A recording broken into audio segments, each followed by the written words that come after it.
ABC Kinderteach presents Cloudy with a Chance of Meatballs, written by Judy Barrett and illustrated by Ron Barrett.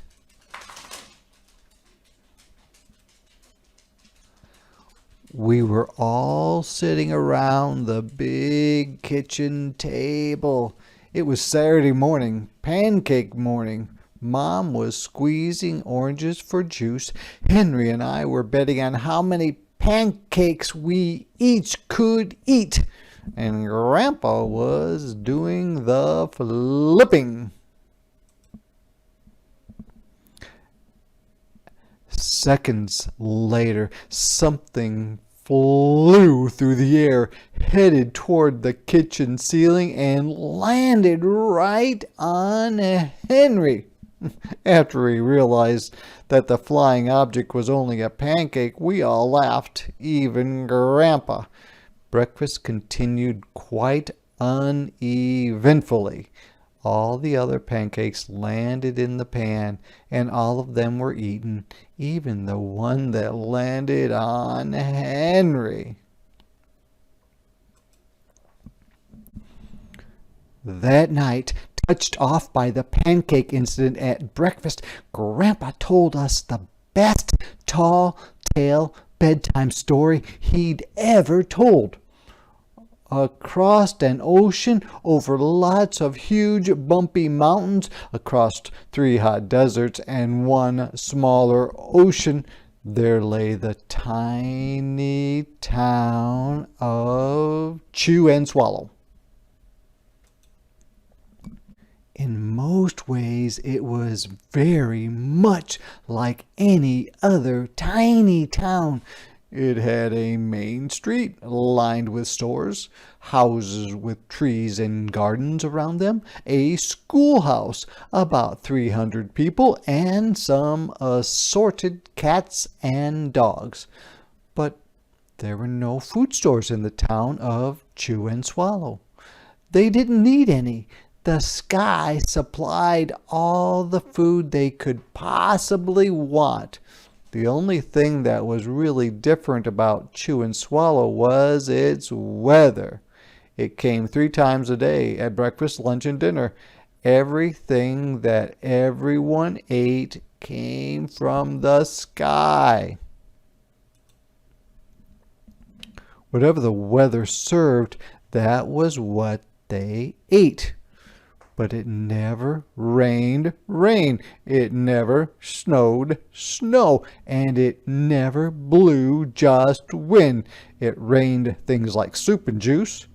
It snowed mashed potatoes and green peas, and sometimes the wind blew in storms of hamburgers.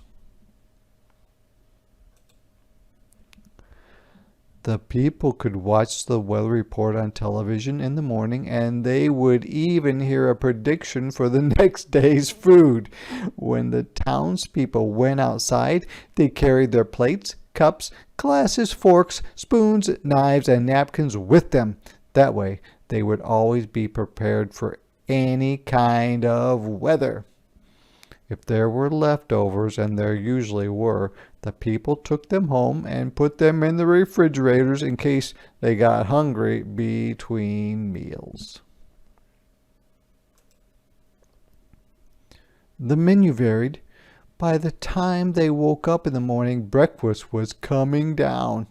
After a brief shower of orange juice, low clouds of sunny-side-up eggs moved in, followed by pieces of toast. Butter and jelly sprinkled down for the toast, and most of the time it rained milk afterwards. For lunch one day, frankfurters, already in the rolls, blew in from the northwest at about 5 miles an hour.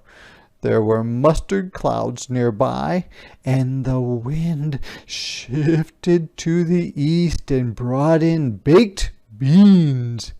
A drizzle of soda finished off the meal. Dinner one night consisted of lamb chops, becoming heavy at times with occasional ketchup. Periods of peas and baked potatoes were followed by gradual clearing with a wonderful jello setting in the west.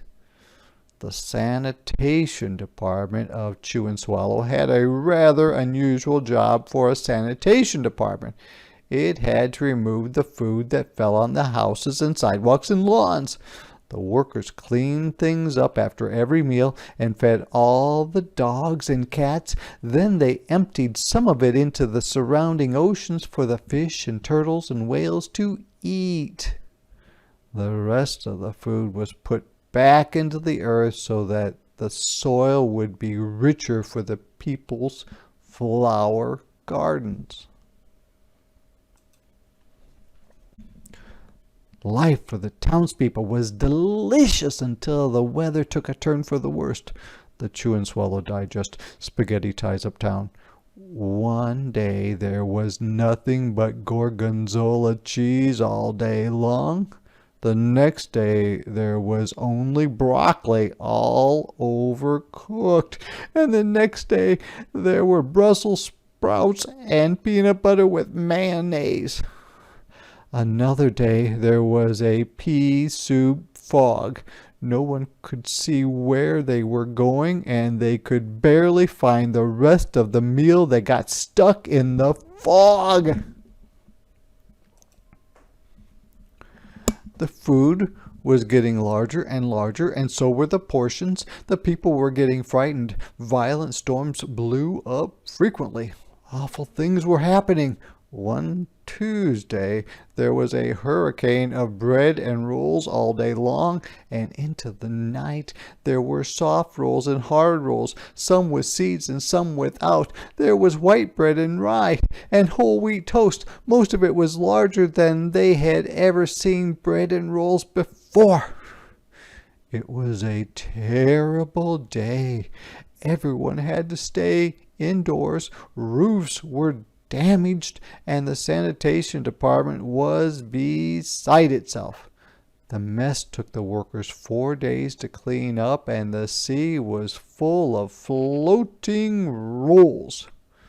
To help out, the people piled up as much bread as they could in their backyards. The birds picked at it a bit, but it just stayed there and got staler and staler. There was a storm of pancakes one morning and a downpour of maple syrup that nearly flooded the town. A huge pancake covered the school. No one could get it off because of its weight, so they had to close the school. Lunch one day brought 15-inch drifts of cream cheese and jelly sandwiches. Everyone ate themselves sick, and the day ended with a stomachache. There was an awful salt and pepper wind accompanied by an even worse tomato tornado.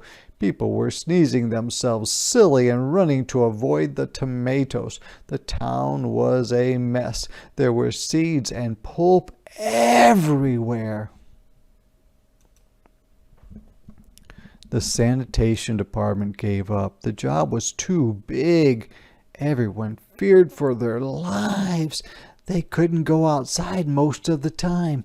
Many houses had been badly damaged by giant meatballs. Stores were boarded up, and there was no more school for the children. So, a decision was made to abandon the town of Chew and Swallow. It was a matter of survival. The people glued together the giant pieces of stale bread, sandwich style with peanut butter, took the absolute necessities with them, and set sail on their rafts for a new land. After being afloat for a week, they finally reached a small coastal town which welcomed them. The bread had held up surprisingly well enough for them to build temporary houses for themselves out of it.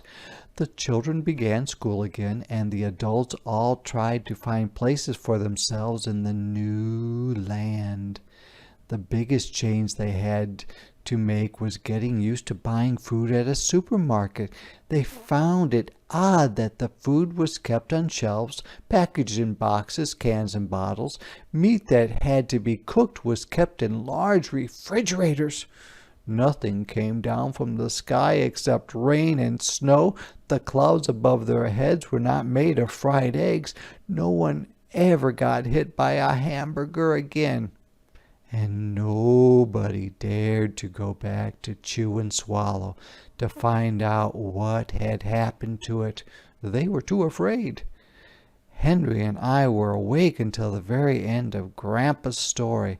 I remember his good night kiss. The next morning we woke up to see snow falling outside our window. We ran downstairs for breakfast and ate it a little faster than usual so we could go sledding with Grandpa.